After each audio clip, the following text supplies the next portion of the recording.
All right, welcome to this episode of Real Estate Chat with Robert Eid Jonathan Perez.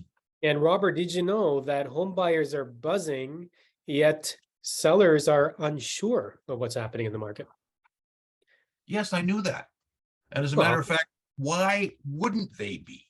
When you have all this terrible news on the TV about interest rates are going up, interest bond rates are doing this, and this is a layoff. And in addition to the regular supply and demand factor, we've got an extremely battered consumer confidence because of everything that's on the TV.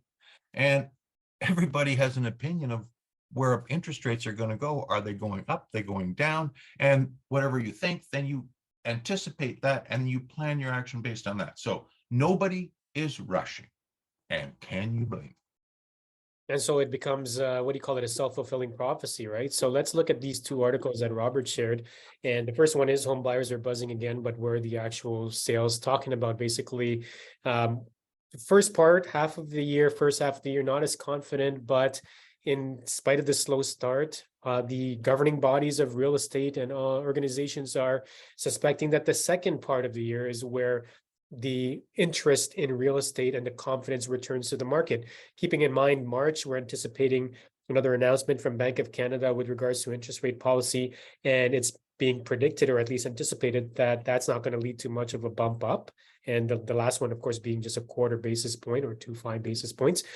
Second article being buyer's strong hand has Toronto sellers unsure. And Robert's peeve with this one, and which he'll go through in a moment, is the fact that they're drawing, and as much as there's respectable figures quoted on this article, the stats are being drawn from so many different facets, so many different angles, and it's causing a bit of confusion as to the actual health of the market. So, Robert, take it away with your analysis and let's dissect these two articles. Which one of them is right? What's wrong about them?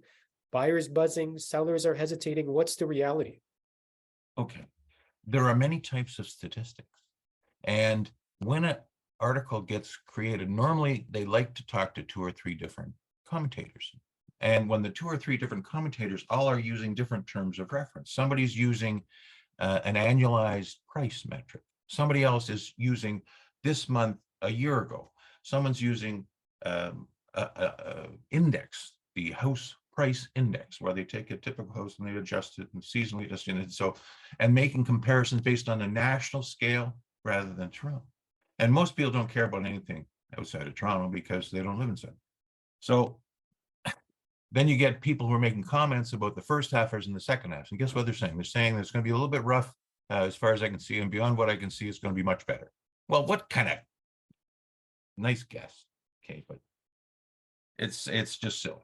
Now, the main article here is bringing up this idea of anecdotal information about multiple offers, bidding wars. How can it be in a slow market we're getting bidding wars? And everything is covered from all kinds of different angles, except nobody has asked, why do you think there are bidding wars in this slow market? And the answer is simple.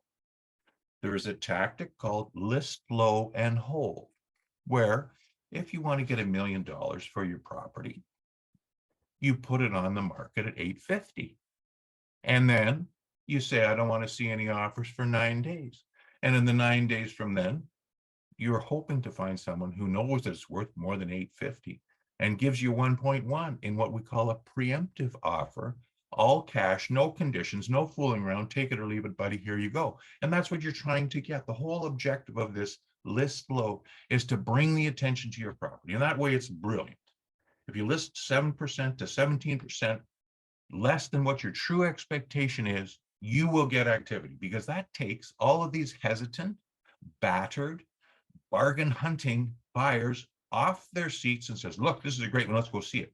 And when they go there, they find there's already 52 cars there and they're late getting there, but they say, let's make an offer anyway. And so they have 15 offers, 14 of them are out of the running, but that one winner achieves the objective of the listing sales representative and the objective of the seller. So everybody hates it except for the seller and the listing agent, but that's a very common way and is working perfectly this year.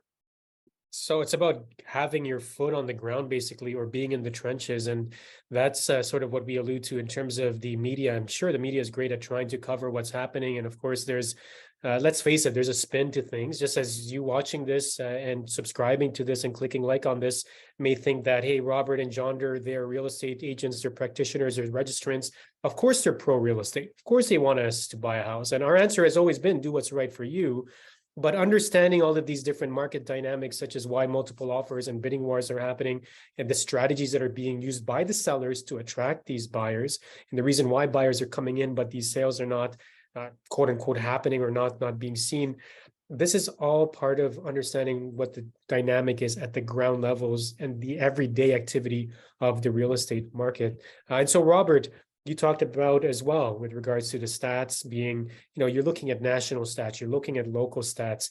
What has been your advice in terms of if somebody's looking to come into the market to buy now and reading these headlines, where should they focus on? Does the national price figures mean anything? Does the whole housing price or the home price index mean anything? What should I be looking at as a buyer if I want to make a decision whether to enter now or to wait? Well, you go and you look at houses in the neighborhood that you like. And if you think, like, you don't buy the first one you look at, you see what it sells for, and you get a composite picture of what your neighborhood, or maybe your 5 neighborhoods, are selling for the type of house that you want. And if you're not pleased with that, then you maybe have to move up in price or you have to move farther away. But you have to be looking, you have to be an active participant, you have to be building a mental impression of what value is, so that when a bargain comes along because it's an estate sale, because someone's got to move, they're being forced by financial reasons, whatever it is, that you are prepared. You have a mortgage commitment, you can pounce. Now, maybe it's going to be a part-time job, but it's a part-time job where the more background legwork you do now, the easier it will be to make a decision when the time comes. The time may not come for 2 weeks, may not come for 2 months. I don't think it's going to take 2 years if you actually have a reason for wanting to move. But as John said, do what's good for you. If you want to live in Forest Hill, if you want to live in Lamoureux, if you want to live in Mr. and Mississauga, then get out there and look at those open houses and perhaps find someone who's in the business that specializes in those neighborhoods that will feed you a constant supply. Participate. Don't sit on the sidelines. I guess That's that's the key word. The key word there is participate, because yes, you can read the Toronto Star, you can read Globe and Mail Financial Post, you can watch TikTok, you can watch Instagram, and you can watch Real Estate Chat on YouTube, but you're not seeing what's actually happening out there. Go out there on showings with your realtor. Go to an open house without a realtor if you want to kind of gauge who's telling you the truth and seeing what's happening, and look at where, is there really a lot of buyers lining up outside of these houses when you're looking at them? Are they coming into open houses? Are they asking realtors questions? Go out there and look for yourself, right? Looking at social media is one thing. Looking at reality is another thing. So on that note, thank you so much for watching this episode of Real Estate Chat. If you have any questions for us, please type it into the comment section. Click on like. If you don't like this video, click dislike. That's okay too. But make sure you're subscribed to Real Estate Chat so you never miss an episode. From Robert and myself, we'll see you in the next episode of Real Estate Chat. Bye for now. See you later.